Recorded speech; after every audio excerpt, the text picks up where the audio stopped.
Welcome to episode number 3 of the Warm Chord Music Podcast, where we talk everything music. My name is Jay Croft, and I'm the host of the show. This episode will be our third and final discussion about Sweetwater's Gearfest, which took place in Fort Wayne, Indiana on June 23rd and 24th of 2017.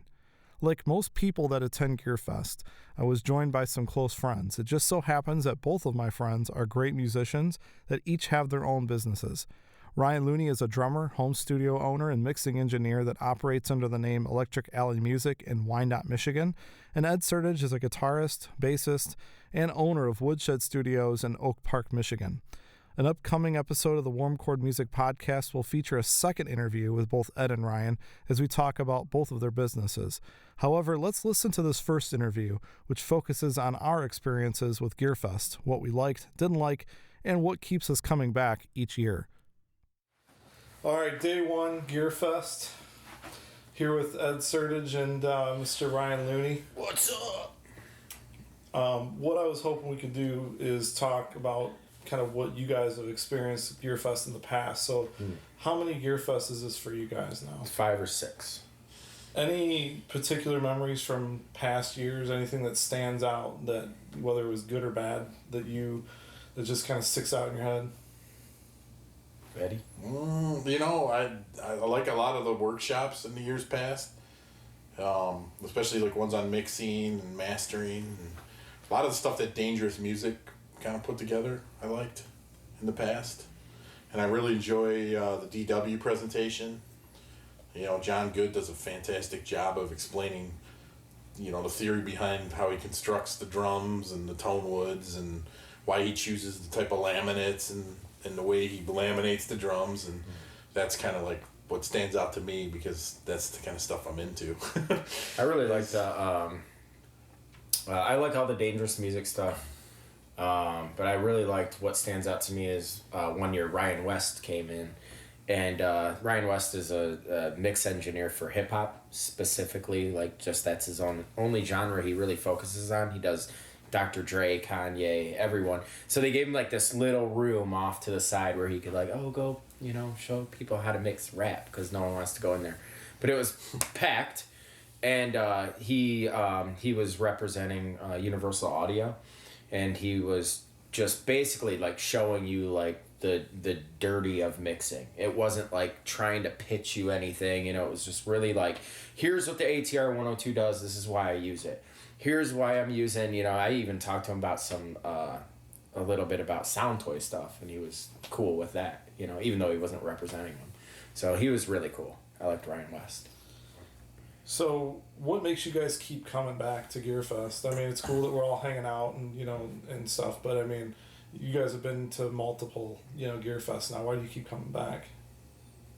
I think, for me, it's just, if I can get like just a little nugget of information from something, it's worth it for me, and then I like talking to some of the manufacturers, and when I say that, like some of those smaller boutique companies, you are actually running into the person that designed like the guitar pedal or maybe that 500 series rack device or whatever, and I like that because then you kind of you're discussing what their thought process behind it was, or how they maybe the application they designed it for kind of points you in like the right direction, and you really start to see who's really passionate about their stuff, and then you feel better about using their gear too, but I think for me it's like I feel like I always learn something. They got some really good deals, so you always are gonna come out of here with some like good gear deals, and that's why I come back. I think everybody should come out to this, like at least once, experience it once in your life, because it really is amazing. I mean, you get to see and all these new product line launches and stuff like that, so you're touching the stuff firsthand, and like before maybe it even is hitting the market. We're looking at mics today that aren't even out yet. They're going to start shipping, and we can get our order in at the lowest price out there, so you're first to try it out and first to market, and then you're dealing with these people that are passionate about that product. They're not just some hired gun, some of them are probably repped by a company, where they're just a hired gun, like, here, I'm here to sell you stuff. But for the most part, like the really good stuff, the boutique stuff that we all like is all, they're passionate about it, and that excites me. You know, when I cross paths with those kind of people, like the AEA booth. You know, Wes Dooley. Yeah, him actually like, being here. Yeah, he's a legend. You cool. know, like, and it's like, dude, you're sitting there talking about ribbon mics with this guy, just going, this who knows more about ribbon mics than this guy, you know, and I mean they're always really passionate about what they do, and he'll talk your ear off about ribbon mics. Yeah, and I like that because I'll talk people's ear off about guitars and ribbon mics and amps and well, as if we're not stimulated enough by looking at the pictures on the website of this gear, and now you get to see it in person, and then you get the people that actually know everything about it to like convince you even more that you need to have it. Exactly. So, yeah. Oh, really? I need to spend this? Yeah, you're right. I do. It's only $4,000. It's worth it. No, it's nothing. What about you, Ryan? I think what keeps me coming back, aside from, you know, the cool friends and, you know, just getting out there and seeing the new products, is the vast amount of workshops and how different they are from one another.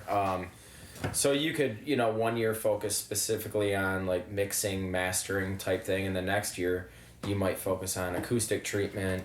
The next year, you know, and you kind of find a workshop that, you know, every year you learn something new. So the next time you're here, you're like, oh, I already learned that chapter of the book. I'm going to go to this one now and learn about that. So it's like an educational experience. It's, of course, the gear is great and everything. And really, it's a good chance to network with people. You never know who you're going to run into. So, yeah, I mean, the networking thing alone is, for me, I've already been networking with people for Warm Chord music, you know, other YouTubers that I follow, I'm trying to do podcast episodes with and stuff. So it's already been beneficial in that way. Well, yeah, some of the people that you're crossing paths with are like the rock stars too, you know? It's not necessarily, for me, it's not always like the performances that they have from the people. It's like meeting a guy like John Good from DW, to me, is like, wow, like that's like, that guy's a rock star to me, you know? Like, some people might not even know who he is, but, you know, for Ed, I'm not even a drummer, and I like it, you know? For Ed, the Sweetwater sales engineers are rock stars. So. Exactly. Well, I mean, I think the first year I came here, we got to, you know, meet Sylvia Massey. I mean, that was really cool. Neat, you know. Awesome. Right. Yeah, she, like, you know, signed her poster. She gave me, I remember I was sitting down, and she was like, she sat down next to me and was eating a hamburger or whatever. I don't know, she might be vegetarian, so I don't want to misspeak, but she was eating something, and I was like, hey, you're Sylvia Massey, this is awesome. Like, the cool thing is like, these are the unsung kind of heroes of the music world. Totally. No one knows that, you know, like, these people are what make these things sell millions of records. Oh yeah, they have no idea. They have no clue.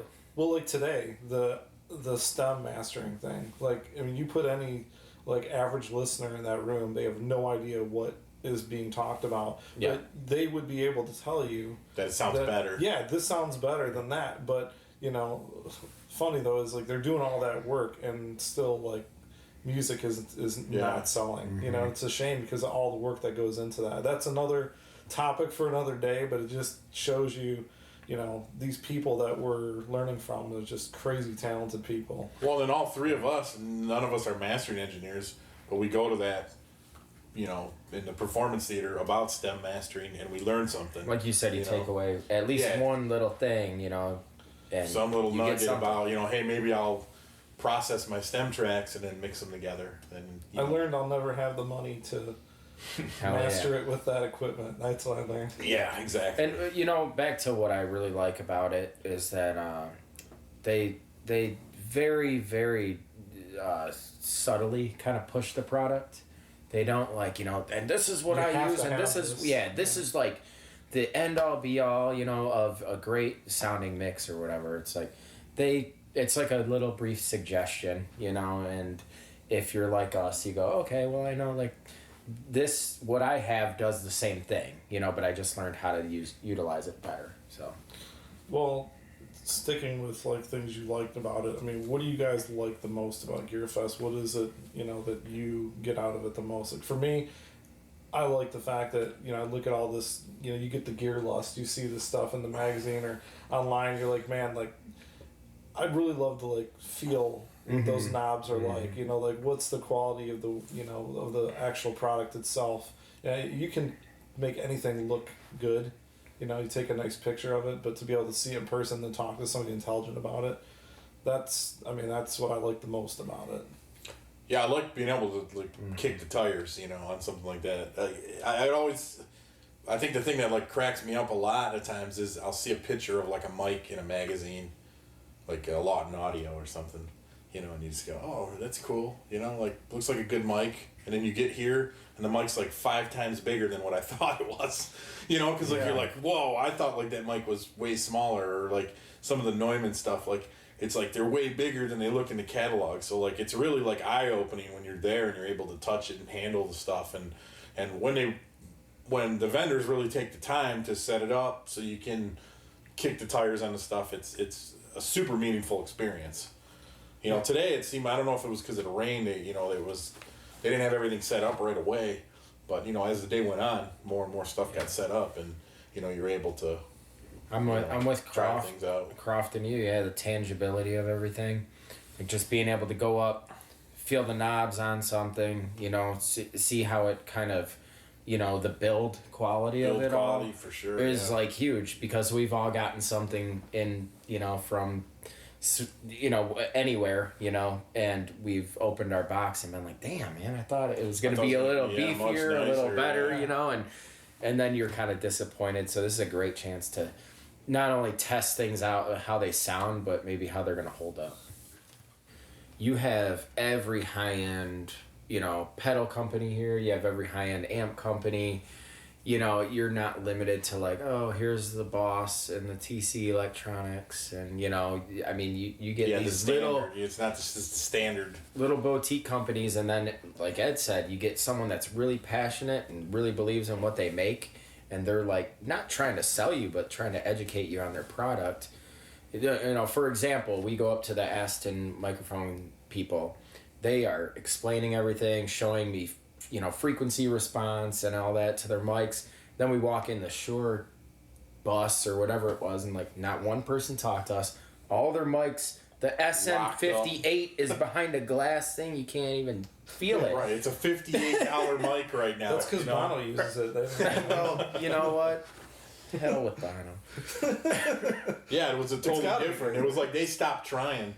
You know, because it's like they're like, well, we're the king. We're sure. Like, well, I bought we know like an SM58's a great mic. You know, I mean, we don't need to prove it to you. You don't need to hold it anymore because everybody knows what it feels like. You know. I bought my SM7 because Michael Jackson used it.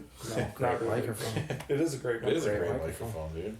But I wouldn't be able to tell you what it felt like because it was behind glass. Right, exactly. But it sounds great. Well, what about things you guys dislike? I mean, I don't want to. I mean, there's got to be something about. There's got to be more food trucks. Yeah. More variety. Yeah. La Petite or whatever. What was the La Fine? I don't know. I don't know what it was. $11 for hamburgers. That's outrageous. a lot of money for hamburgers. Yeah. It was good though.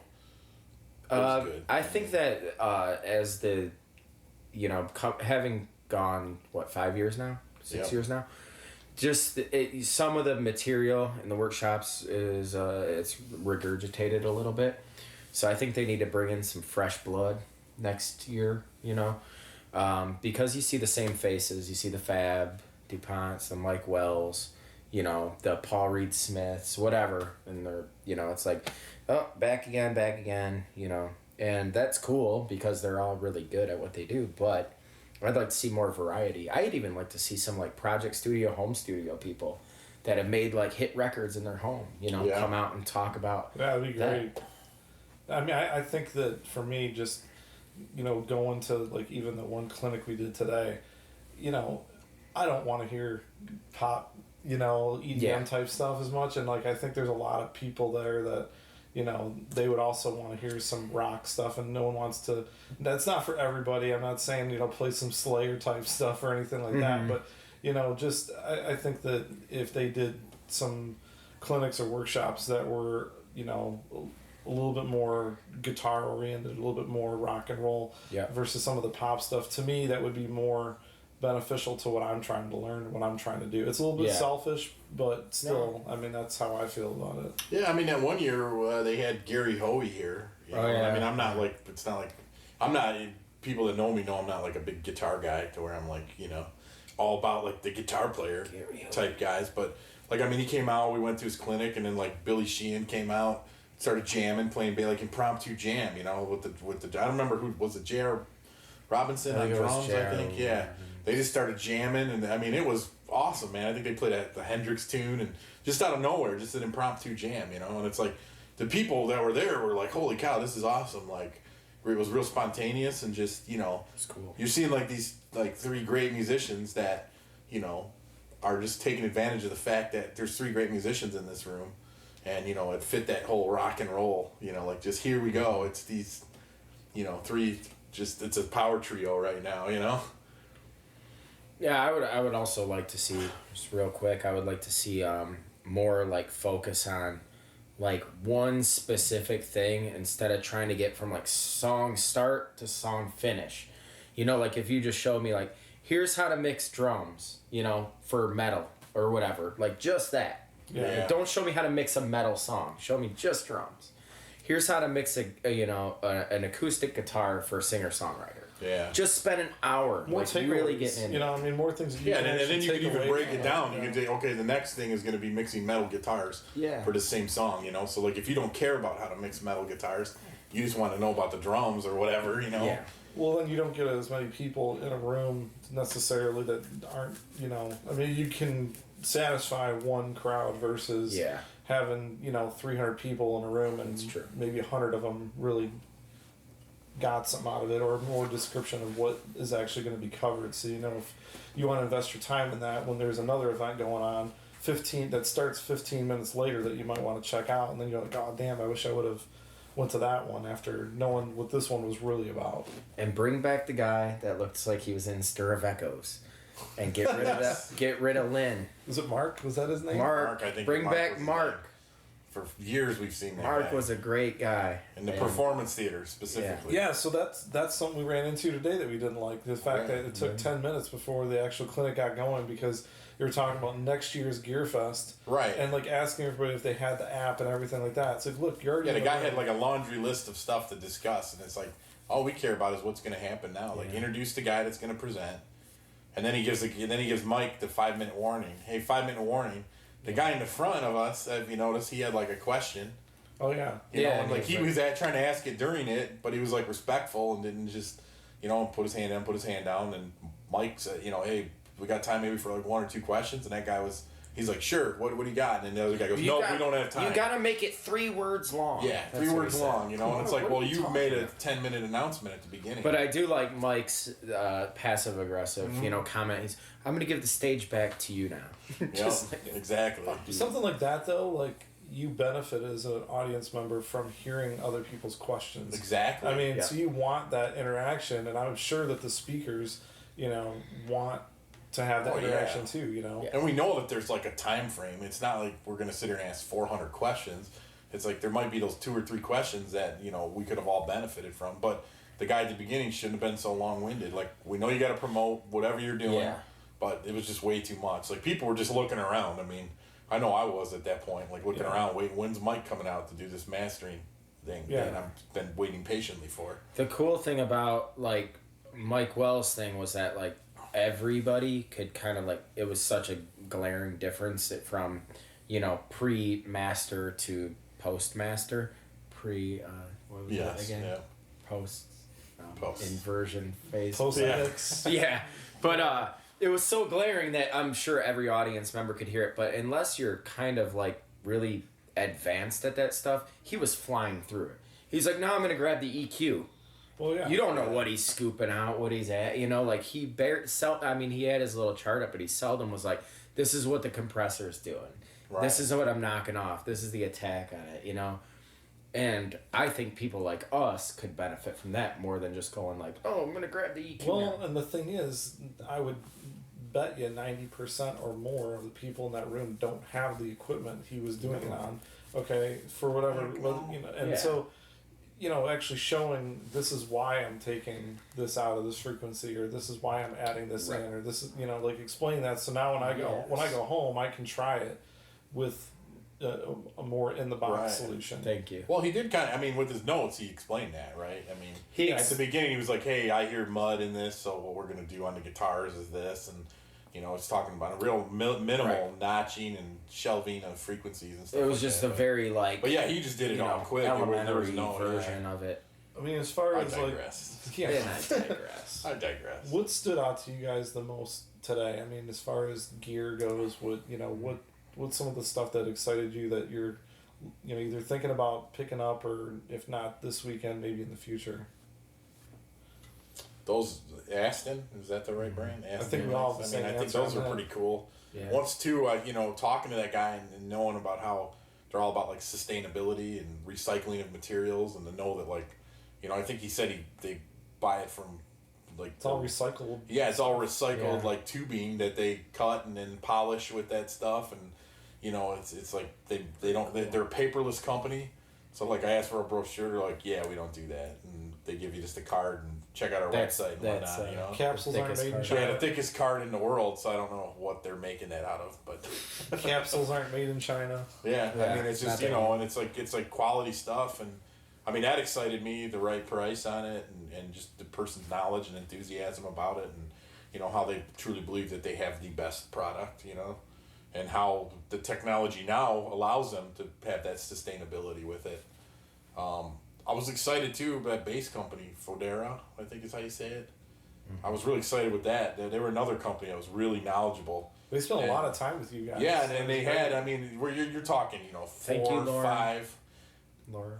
$4,000 or $5,000, $6,000 for a bass, probably well worth it, because the people there pitching that stuff that aren't even builders know so much about the woods, and I'm big into lutherie and stuff myself as a hobby, so like understanding, talking to somebody that understands tone woods, and we're talking about why we like ebony versus rosewood or whatever.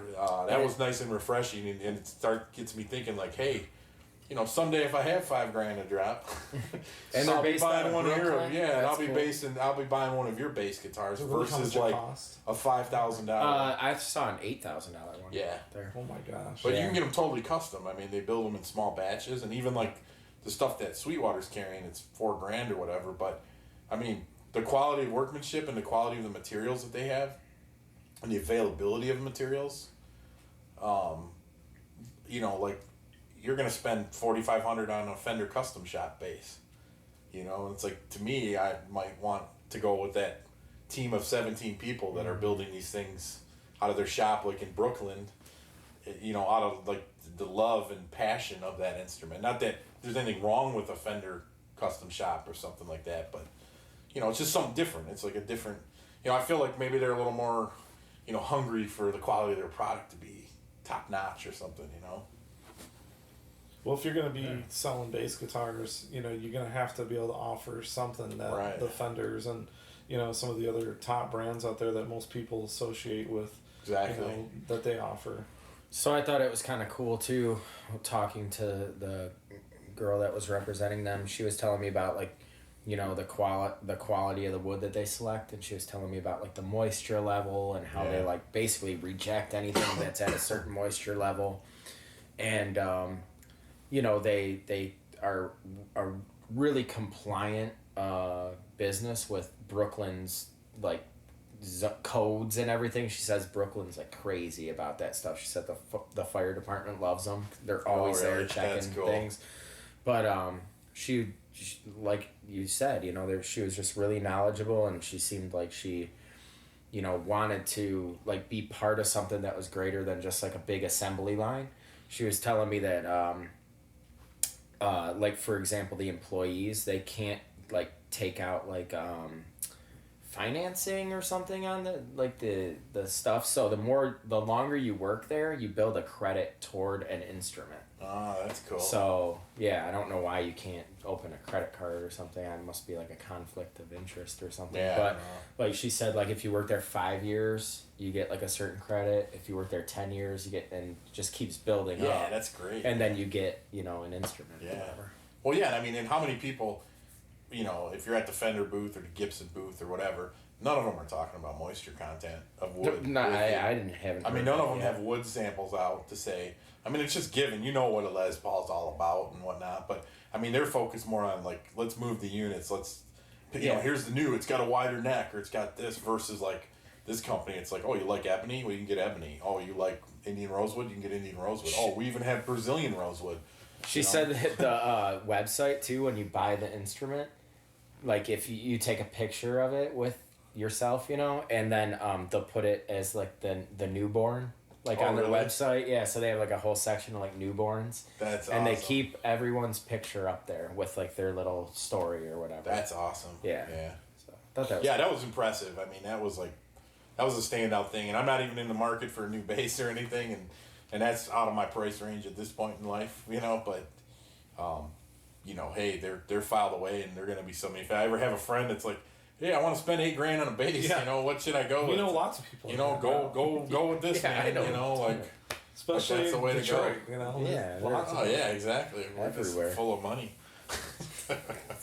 Well, back to the Aston mics, you know, the whole, you know, having the laser on it, Yeah, you know, which that is was cool cool. to keep you in phase. You know, that's a pretty cool thing. The different voicings that they had, and the price point on them is pretty. Price point was great. We're gonna do some research on them tonight and see, you know, what we think. But I mean, they look like a nice quality set of microphones. The shock mounts that come with it. I mean, for because of Gearfest, there's $609 for the pair. for the pair with the mount, the bar mount, and the shock mounts. Yeah, that's a hell of a deal. A match pair of. So if you put that into perspective, you know, like if you got some Josephsons or some Coles or something, I mean, you're talking like thousands of dollars. Yeah. For a pair? Yeah, I paid $9 something for my Josephsons, and it just came with like a shock mount. No bar or anything to space them, or XY patterns, you know. Sound great, but yeah. And no laser on it. No laser. No laser. That is a pretty ingenious. I mean, it's idea. cool. Yeah, Smart. it's like I don't know why, you know, they're the first to do that. Well, they were talking about Commercially? like, we've been putting taping lasers Yeah, on our we've been microphones ga- for yeah, years. putting We've all been gaffer tape. doing it. It was like, we've all Yeah, been doing man, it. I do it all. Why do it didn't all I the do time, that yeah. before? Yeah, laser pointers. Yeah. Yeah, you know, I've watched a lot of like YouTube videos on recording, and I've never seen anybody go, I attach a laser to my mic and match it up. So I mean, there could be an element of gimmickiness with it, but it seems to make sense to me. I mean, if you want to pinpoint the same spot on your snare with those stereo mics. We said it's good for live too, because you know you just set it up, you set your stands up however you have them all the time, then you just go to angle them, angle them exactly to the center of the snare or however you do it, and you're good to go. Yeah. The Ampeg Portaflex, the 20 watter, that looks like a really cool option for recording bass. And that's the right application for that type of thing. Right amount of money too for it. What was it? 500? $500, I think. Okay. Yeah, I wasn't overly impressed with their setup there. No, the guy didn't have much room to work. He didn't seem to be the most in tune with everything. No, he just kind of wanted to jam bass and. He did too. He had a glove on too. He had a glove on. You notice that? He had a glove on? Yeah. He had gloves on both hands. For what? That could be a nerve thing though. Sometimes people have there's a nerve. Yeah, who knows what it is. Like a sensory? Yeah, and like you have to do that in order to be able to play after playing for so many years. There's some other guys that I've seen online. That's cool. Well, purchases. I mean, what are some big purchases that you guys have made in previous Gearfests? Ed's purchased everything. I just got off the phone with my bought girlfriend. I said Ed didn't buy much because he already has it. So I was really one of the things talking about, kicking the tires on things and meeting people. The 1 year Purple Audio just blew me away. The guy that designs and is in charge of all the building of that stuff. Talking with the guy for 20 minutes sold me on the quality of anything Purple Audio. Knowing give his stuff a chance because it's quality and it's not overpriced. It's priced appropriately. Yeah, that Sweet 10 actually, I have that. Yeah, the Sweet 10. I mean, I bought that. He sold me on that. I'm like, well, why are you better than the API or why are you better than this? And I mean, in 3 minutes, the guy could explain it to me. He could show me. He could explain why I needed this over the next one, and I got it for a better price. And it's bulletproof, man. There's redundancy built in with it. It's a nice piece of kit. Quality, and you never have to worry about any 500 series not working with it. It's got plenty of current running through it. So any if you have a high draw device that needs a lot of current, it's gonna handle it. And then talking to him just about his preamps and the differences and his EQs and just an awesome guy. Cool. Yeah. really cool. Last 2 years he hasn't been there. I haven't seen. Well, and the funny thing is, talking to Robert, seen my sales engineer, was telling me when I bought that sweet 10 rack last year that the guy from Purple Audio, I don't know what his name is, but he's spent a lot of time with Sweetwater teaching their sales engineers about the product, and they all know it really well. I mean, all the stuff you were just talking about, I mean, like in-depth conversation with Sweetwater about it. I mean, they know a lot about the product because he invests a lot of time with them, and it shows. Yeah, I mean, I bought an API 4-channel, the 4-channel preamp they have. I bought that there the 1 year. Fantastic unit, pricey, worth every penny. The biggest gem I love is the SSL 4-channel. To me that... We got that at Gearfest? Yeah. Yeah, you did. I think that was, what, 2 years ago? Yep, 2 years ago. And that thing is like, for the money, it's like the most bang for your buck, and it's great sounding. I mean, if you're on a budget, I highly recommend that. You get 4 channels of great sounding pre-amp stuff that you can color up your sound if you want, whether you're, it's got the second and third order harmonics that you can dial in, and, it pairs well with lots of things. It works good if you just want to plug a bass direct into it, it works good on guitars, whatever you want to use it for, so that was one of my favorite pieces of gear I bought just because of that, And like does that have SPDIF or ADAT out on it, or do you have to run it into the line ends to your I think the SSL? I can't remember because I run the line ins, so it may have it. I don't think it had digital connectivity though with that stuff. I don't think so. I think it was strictly like analog, Yeah. But yeah. I mean, as for me, I got the baby bottle that 1 year. Mm-hmm. I did a Black Beauty snare. As did Ed. I have the baby bottle now. I think I got a Bluebird 1 year, I think. Some random stuff. I think we all bought GoPros 1 year, right? Yeah, we did. That was another thing. We met like the GoPro guy. He was and, awesome. Like just everything he was showing us, and like I never thought I'd be buying a GoPro. Like I always thought, hey, these are cool. And then he's like, here's what you can do. Here's the software that comes, and it's like, okay, I'm sold. Yeah, it was cool. And the cool thing about like the Sweetwater, back to, kind of like being able to touch these things. You can, kind of get an idea of what you want, and then a month down the road, you can go back and go, all right, like I'm ready to commit to this purchase. Call up your dude, and sometimes, not all the time, but you can say, hey, can you get it for Gearfest price? I'll say yes. So yeah, depending on what that discount is. Awesome. So. But yeah, I've bought like really random stuff that was just like, 57s are on sale, buy 2. 58s are on sale. These headphones, I bought some monitors from some JBLs, like the 8-inch 1 year. So, it's just like, I think like, when you're going to make a huge purchase, it's totally worth it. You get $400, $500 off a pre or whatever. But for like everyday utilitarian, SM57, may as well have another one. 57 bucks. Can you ever have too many of them? Well, like this Steve Albini may tell you otherwise. So that might be the greatest purchase that I've made. Is like SM57s, for 57 off, bucks, basically. Dude. Yeah, and I bought my 58 and my 57 at Gearfest.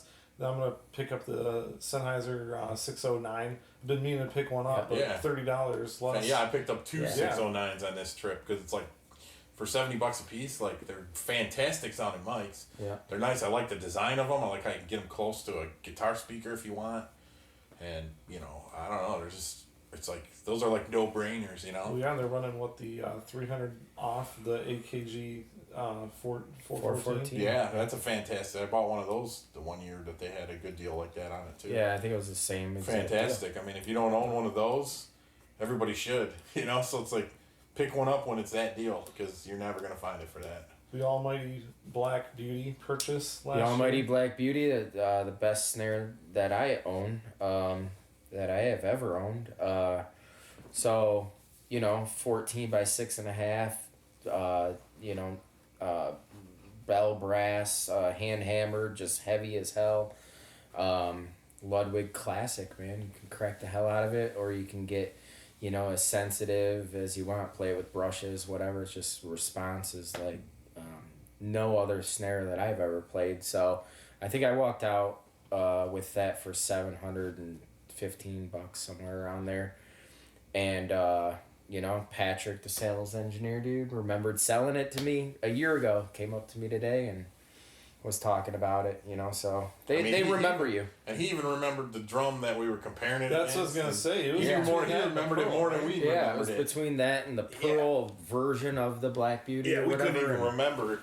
Like, it was what one was it? And he knew, so it's like... Was it Sensitone? It was it was like a Sensitone beaded brass, yeah. And then, there was a guy in the drum booth that, kind of had to prep the drum for me and everything to try out. And he remembered me. So that's pretty awesome, man, because I've never had service like that from my local music shops. You go into a Guitar Center or something like that. You like, let me try these 2 drums. It's not tuned. Yeah. The guy behind the counter doesn't know how to tune it. We know how to tune. But still, to have them set it up for you, say, here, let me help you out with this. You can do whatever you got to do to make your decision. Instead of like, turn it down. Right. Like, you're right, man. Like, you go into a Guitar Center, you feel like these people are looking at you like you're an idiot. Yeah. Really, not to be mean, but you're kind of looking at them that way. But, it's like you just feel like, man, I'm just being judged, or like I'm being like taken advantage of. Well, and it's funny too, because you go to a store like that, and it's like going to like a ABC warehouse or something. Like that. It's like, I got one of these, man. This thing is great. Yeah. It's like, you don't have one of these. This is great. The guy owns one of everything in the whole store. I got one of these. I got this exotic DW. I got the same $1,000 snare in my house. Yeah, no, you don't. When I walk into Guitar Center, man, I do. You can't see this, but I'm just like straight to the drum room, right? Run pretty much. I'm like, of course, half the time no one's even there, right? I'm like, where is the salesperson? Oh, they're working keyboards right now. Right. So I wait, and then they come in. I'm like, they're like, hey man, what's up? What can I help you with, dude? And I'm like, I just need 2 pairs of Steve Gadd sticks, wood tip, please. Oh, you don't need any heads? It's like, dude, this is my time. I know what I want. I'm not 17. Just get me out the door. They're like, but dude, we got these LA special sticks, 10-pack, man, for $24.99.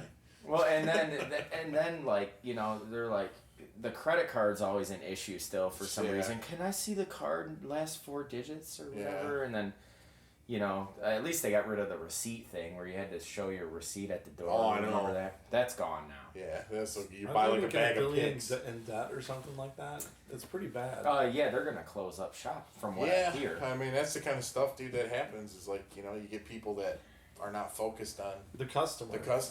And they're trying to like, mind if I grab a beer? Be too hip. Anyone else? Sorry if I'm No, you're fine. drinking on the podcast. No, that's what. Hey, we're at Gearfest, man. This is a nerd out time for us. So. I agree. So last thing on Gearfest, folks that haven't been to it yet, obviously they should come out to it. But any advice or tips for people that are thinking about doing it for the first time? Anything that you can think of that you would book your hotel soon. Yeah. Like as soon as you know you're gonna go, book it. That way you can get a good. They fill up get quick. the hotel, they fill quick. Especially the ones that have the Sweetwater room rate. Yeah, and then the shuttles are great. Like you pointed that one out this year, Jay. Hey, have you guys ever taken the shuttle? That was awesome. Not having to park in the parking lot and walk like a mile to the entrance. Yeah. Especially it was kind of rainy this morning, so that was nice getting dropped off at the door and just have to wait in line and not So yeah, the shuttles are like take advantage of that too. I would say come with like a little wish list of what you want and a little budget. If you're responsible enough, take advantage of the credit cards. Exactly. The 0%. The credit card's awesome, man. Because that's what I do a lot. Sometimes I'll just buy like like a 58 or something. I'll just buy it with my debit card or whatever. Sure. But if I'm doing like a bigger purchase, throw it on that credit card, and then it's 0% for 36 months. At 24 at least. So.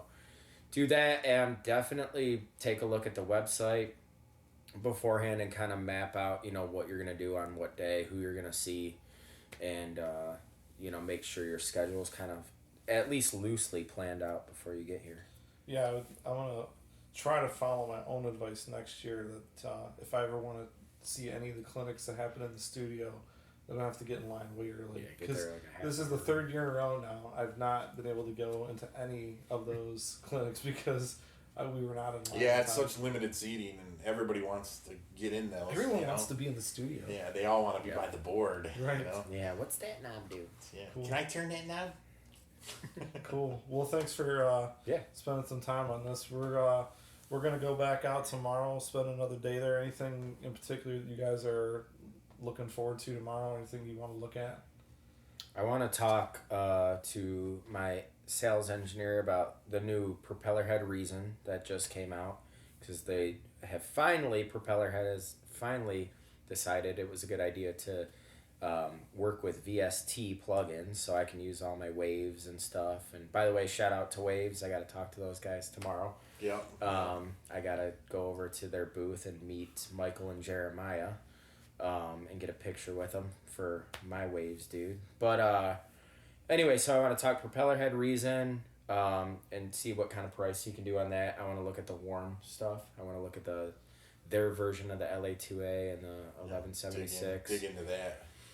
And I want to look at the Slate stuff, the Trigger stuff, see if they have a good deal. Sound Toys, I might pull the trigger finally on the whole Sound Toys 5. I think you have We that. both have that, don't we? You got the I 5 got too. the whole, yeah. Yeah. They had an unreal deal on that when I got it. I think it was like maybe half the price or Yeah, something. same like that. here. It Like was I got crazy. it for a great deal. Fantastic. Yeah, I stuff, used the man. Echo Boy on Fantastic. the last Warm Chord thing I did. Yeah. The drone and guitar part that I used for that breakdown Yeah. part is just unbelievable. Fantastic. Yeah. Those Yeah, the things Echo are Boy awesome. makes it on almost every like mix I do, in some Yeah. form or fashion. Whether it's like on the snare drum, sometimes I'll drop it on like a reverb or something, or for the snare, Yeah. or I'll use it on vocals. A lot of tap delay for the vocals. I like that radiator too, just to cook up like Yeah. your bass tone or your snare drum or Decapitator. vocal. I've used that the thing's decapitator great. on the Yeah, snare. that thing's great. Decapitator Yeah. jams. The only thing I don't like about the like Decapitator and the Devil Lock is the noise. Like I don't know if you ever like notice, like it comes with like this crazy noise. Yeah, but that's so you the- got to EQ it out. That's or kind you- of the point of it, I think, though. yeah. Too.